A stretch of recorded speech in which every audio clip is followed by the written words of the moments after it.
ဂျူဂျီကလည်းမသေးသေးပဲစကူနာရဲ့စက်ကမှာစကူနာနဲ့တိုက်ခိုက်ဖို့လုံးနေခဲ့ပြီးစကူနာကတော့အယိုးပေါ်မှာဘယင်တစ်ပါးလို့ထိုင်နေခဲ့တဲ့ပြီးဂျူဂျီကလည်းသူ့နှလုံးကိုထုတ်သွားလို့စကူနာကိုထုံးမဲ့ကျင်မဲ့တိုက်ခိုက်လုံးနေခဲ့ပါတယ်အဲနောက်မှာတော့ဂျူဂျီကစကူနာစီပြေးလာပြီးဂမူရှူကိုတိုက်ခတ်နေပြီစကူနာကတော့အေးစစ်ချောင်ပြနေတဲ့ပြီးအမြင်ကတဲ့ပုံမှန်နဲ့ဖော်ကင်ကြီးကိုတစ်ချက်လောက်ကန်ပေးလိုက်တာလဲကျသွားတဲ့ဂျူဂျီကိုအေးစစ်တက်ထိုင်နေပြီးဂျူဂျီကိုလည်းမင်းကမလျှော်သေးဘူးလို့ပြောလိုက်ကအခုရောက်နေတဲ့နေရာလည်းသူ့ရဲ့ဒုံမင်းနဲ့ရောက်နေတာပါလို့ပြောပြနေကြရပြီဖြစ်ပါတယ်အဲနောက်စကူနာဂျူဂျီတာအဘေးယူတစ်ခုကိုလက်ခံမယ်ဆိုရင်တော့နှလုံးကိုပြန်ကူးသွားပေးမယ်လို့ပြောလိုက်တဲ့အစကတော့ယူဂျီရှော့ရှော့မရှော့ရှော့ဂယူးမဆိုင်ပြီပဲမကီယိုမီကိုစိတ်ဝင်စားတော့အကြောင်းအခြေအနေတွေကပြောင်းသွားတာလို့ဂေးစိတ်ဝင်လာတဲ့စကူနာယူဂျီကိုပြောပြလိုက်ပါတယ်စကူနာယူဂျီကိုချက်နဲ့စာချုပ်ချောရမယ်လို့ပြောကပထမချက်ကတော့တန်ချိုးလို့စကူနာပြောလိုက်တဲ့အချိန်ကိုယူဂျီရဲ့ခန္ဓာကိုယ်တမ်မင်ငါမလို့ပြောလိုက်တဲ့ပြင်ဒုတိယချက်ကတော့ရှေ့ကပြောလိုက်တဲ့ပထမတစ်ချက်ကိုမေးလိုက်ရမယ်လို့ပြောကယူဂျီရဲ့ခန္ဓာကိုယ်ကိုထိန်းချုပ်နေတဲ့တမ်မင်အတွင်းမှာလည်းဘသူ့ကိုမှထိခိုက်အောင်မလုပ်ပါဘူးလို့လည်းစကူနာကဂရီပေးလိုက်ပြီဖြစ်ပါတယ်ယူဂျီကလည်းဘယ်တော့မှဖျားမရှိခိုးတဲ့စကူနာကိုမယုံဘူးလို့ပြောလိုက်တော့စကူနာလည်းဒါအကျဉ်းစာချုပ်ဖြစ်ပြီးဂရီပေါက်ပြက်ခဲ့ရင်တော့အမြင့်ပေးခံရမယ်သူကသူ့ကိုယ်တိုင်ပဲလို့ပြောလိုက်တာအရန်ချစ်တယ်ထားမသွားဘူးလို့ဗျာကတော့လိန်ညာလို့ရရင်ရမယ်ဂရီစာချုပ်မှာတော့ဘယ်လုံးမှလိန်ညာလို့မရဘူးလို့လည်းစကူနာယူဂျီကိုပြောပြလိုက်ပါတယ်ယူဂျီကတော့လက်မခံပဲစကူနာကိုထိုးပေးလိုက်တဲ့အပြင်တိုက်ခိုက်မယ်လို့ပြောလိုက်ကသူရှိုးရင်တော့စကူနာရဲ့ကန့်လန့်ချက်ကိုလက်ခံမှာဖြစ်ပြီးသူနိုင်ခဲ့ရင်တော့သူမှမကောင်းကြောင်ဘယ်တော့မှလာမပြောနဲ့လို့ပြောနေတဲ့အတွက်စကူနာလည်းနွားလေးကိုဂျိုးဖြတ်ပေးလိုက်ပါတယ်ကိုဂျိုကလည်းအီဂျီချီကိုဂျူဂျီစလောကကြီးရာတို့ရှိသူတွေကဒုက္ခကောင်းသမားမန်တက်နေတဲ့သူနဲ့ရှေးရိုးဆွဲနေတဲ့သူတွေကြီးပဲလို့နိုင်ငံတစ်ခုရဲ့အကြောင်းကိုပြောပြနေခဲ့တဲ့အပြီးဒါကြောင့်မလို့လဲကိုဂျိုကဂျူဂျီစလောကကြီးကိုဆက်ကနေပြန်စားချင်နေတာဖြစ်ပြီးကိုဂျိုအနေနဲ့ယာတို့ရှိသူတွေကိုရှင်းပြလိုက်တာလွယ်တဲ့ဆိုရင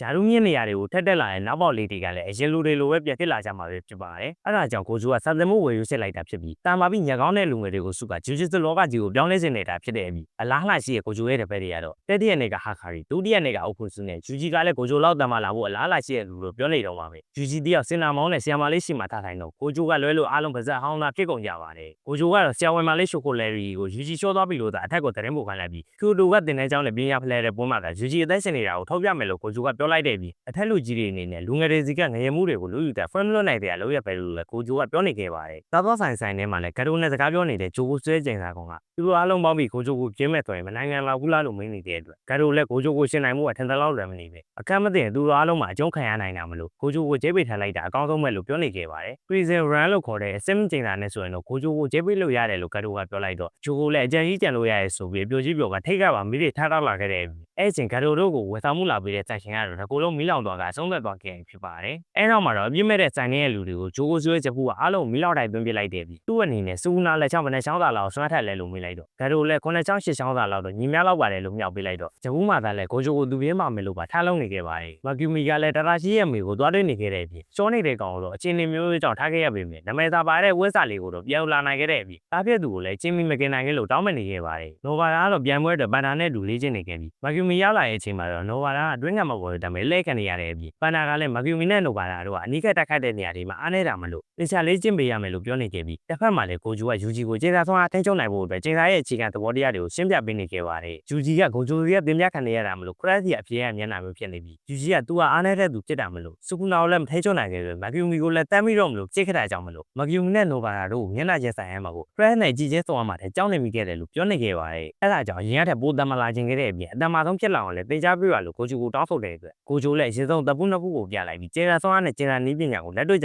ြသုံးပြလိုက်ပေမဲ့ယူဂျီကတော့နားမလဲလို့ကိုဂျိုကပဲအသေးသေးနားလဲအောင်ရှင်းပြလိုက်ပါတယ်ကျေသာဆောင်ရဆိုတာလက်စစ်စွမ်းရလို့ပဲလို့ပြောပြလိုက်ပြီးကျေသာနီးပညာတော့လက်စစ်သုံးပစ္စည်းလိုပဲလို့ဥပမာပေးလိုက်ကလက်စစ်စွမ်းရင်ကိုတိုက်ရိုက်အသုံးပြုဖို့မလွယ်ကူတာကြောင့်မလို့လက်စစ်စွမ်းရင်သုံးပစ္စည်းတွေကိုလက်စစ်အသုံးပြုကြရတာပဲလို့ကိုဂျိုကရှင်းပြလိုက်ပြီးတန်ဖိုးဝါရောင်လေးကတော့ကျေသာဆောင်ရနဲ့ကျေသာနီးပညာကိုပေါင်းပြီးညှစ်ထားတာပဲလို့ရှင်းပြလိုက်တဲ့အပြင်တန်ဖိုးစင်းရောင်လေးကတော့ကျေသာဆောင်ရတစ်ခုတည်းနဲ့ညှစ်ထားတာပဲလို့ကိုဂျိုကပြောပြလိုက်ပါတယ်ကျေသာဆောင်ရဆိုတာမွေးကလေးရဲ့ခနာကုတ်ထဲမှာပါလာခဲ့တဲ့အရာဖြစ်ပြီးယူဂျီကတော့ကျေသာဆောင်ရမပါလာခဲ့တဲ့အတွက်ကျေသာနီးပညာကိုလည်းအသုံးပြုနိုင်မှာမဟုတ်ခဲ့ကိုခန့်ဆောင်ရကိုပဲကျေသာဆောင်ရပေါင်းထမ်းတာကိုလေ့ကျင့်ပေးမယ်လို့ကိုဂျိုကပြောနေခဲ့ပါတယ်ယူဂျီကတော့နာအိုတိုလိုပါဆန်းကနေသုံးရင်ခဲ့တာဆိုပြီးစိတ်တဲ့ကြံနေလို့ကိုဂျိုကလည်းယူဂျီအနေနဲ့အခုချိန်မှာပဲကျေသာဆောင်ရမသုံးနိုင်သေးတာပါလို့နှိမ့်သိပ်ပေးလိုက်တယ်ပြီးတနေ့ကျရင်တော့ယူဂျီရဲ့ခနာကိုယ်တဲ့စုခနိုင်ကျေသာနီးပညာတွေလည်းပုံမအားကြီးလာတော့မှာပါလို့လည်းကိုဂျိုကစိတ်ထဲကနေတွေးနေခဲ့ပါတယ်ယူဂျီကတော့အထူးစင်းကျေသာကောင်နဲ့တိုက်ခိုက်တော့ရုတ်တရက်ကျေသာဆောင်ရသုံးလို့ရသွားတယ်လို့ပြောလိုက်တော့ကိုဂျိုလည်းသူ့လက်ကိုလာထုတ်ခိုင်းလိုက်တဲ့အားထည့်ပြီးထိုးလိုက်တဲ့ယူဂျီရဲ့လက်ပြီးမှကျေသာဆောင်ရပါမနေဘူးလို့လည်းပြောရလိုက်ပါတယ်ကျေသာဆောင်ရဆိုတာလူတွေမကောင်းတဲ့ခံစားချက်တွေနဲ့ဖြစ်တည်လာတဲ့အရာမလို့စင်သာကောင်နဲ့တိုက်ခိုက်နေတဲ့ချိန်ကအကြောက်တရားနဲ့ထောသားတွေလွှမ်းချုံနေတယ်မလားလို့လည်းကိုဂျိုကပြောနေခဲ့ပြီးမာကီယာလည်းပြန်ပွဲရက်ကနီးကက်လာပြီဖြစ်လို့မကီမီရဲ့အနီးကက်တိုက်ခိုက်ရေးပိုကောင်းလာအောင်ဒေါက်တာချောင်းနဲ့လေ့ကျင့်ခိုင်းနေခဲ့ပါတယ်ကိုဂျိုလည်းယူဂျီကိုဂျိုတစ်ခုနဲ့အတူရွတ်ချင်ကြည့်ရမယ်လို့ပြောကယူဂျီကိုဂျိုကလေးပေးလိုက်တော့ယူဂျီလည်းဂျိုကလေးချစ်တဲ့ကောင်းနဲ့ဆိုပြီးကန်ကြည့်လိုက်တဲ့အချိန်ဂျိုကယူဂျီရဲ့တောက်ကိုဖျက်ထုတ်ပေးလိုက်ပါတယ်ကိုဂျိုကတော့အဲ့ဝဲဝဲဟောသူ့ရဲ့ခန္ဓာကိုယ်တွေကိုကျေသာဆောင်ရပေါ်စီနှုံးနဲ့မစီစင်းပဲလက်ချော့သွားရင်တော့အခုလိုမျိုးယူ ဂျီကိုထိုးလိုက်မယ်လို့ရှင်းပြပေးလိုက်တဲ့အပြင်ရုပ်ရှင်ကြည့်ရဲ့အခါမှာလည်းခန်းစားချက်တွေကိုထိန်းချုပ်ပြီးရုပ်ကိုနိုးထမလာအောင်အရင်လေးကျရမယ်လို့လည်းယူဂျီကိုတင်ကြားပေးနေခဲ့ပါတယ်ဒီလေးချိန်ကကောင်မလေးနဲ့တွေ့နေရင်တော့ယူဂျီရဲ့ကျင်းစာဆောင်းရင်ကိုတသက်မထက်တက်နေသိမဲ့လေးချိန်ကမယ်လို့ကိုဂျူကပြောကြားနေတဲ့အချိန်ယူဂျီကအရင်ဆုံးအရှိကားကြည့်မယ်လို့ပြောလိုက်တော့စိတ်လှုပ်ရှားသွားတဲ့အကြောင်းမလို့အကျုပ်ကယူဂျီကိုထားထိုးလိုက်ပါတယ်မကျူမီကလည်းဘန်နာတို့ကိုပြန်ပွဲတွင်သူ့ရဲ့လက်တွေကိုကျင်းစာတွေသုံးလို့ရအောင်လွတ်ထားခြင်းလည်းလို့ပြောနေခဲ့တဲ့အပြင်ကျင်းစာတွေကိုလက်နဲ့မဟုတ်ပဲဗန်နီလာနဲ့ယူသွားလို့ရမလဲလို့မေးပြီးတော့ဘန်နာကလည်းလက်နဲ့တွေကိုတည်ပြီးတဲ့သတ္တဝါကောင်လေးတွေကိုရင်မောင်းအောင်လုပ်ပြီးတည်လို့ရတယ်ဆိုပေမဲ့အခြေလိုတဲ့နီလန်းလေးတစ်တာကြောင့်မလို့ထင်သလောက်တော့မလွယ်ဘူးလို့လည်းဘန်နာကပြောနေခဲ့ပါတယ်အဲ့အချိန်မကျူမီကစူကူနာနဲ့ရင်ဆိုင်ခဲ့တဲ့အချိန်ကိုပြန်တင်းနေခဲ့တဲ့အပြင်စူကူနာရဲ့ကိုယ့်အကြီးချင်းတွေကိုဖြုံးတင်းနေတာပဲဆိုတဲ့စကားကိုလည်းပြန်သတိရတော့တာ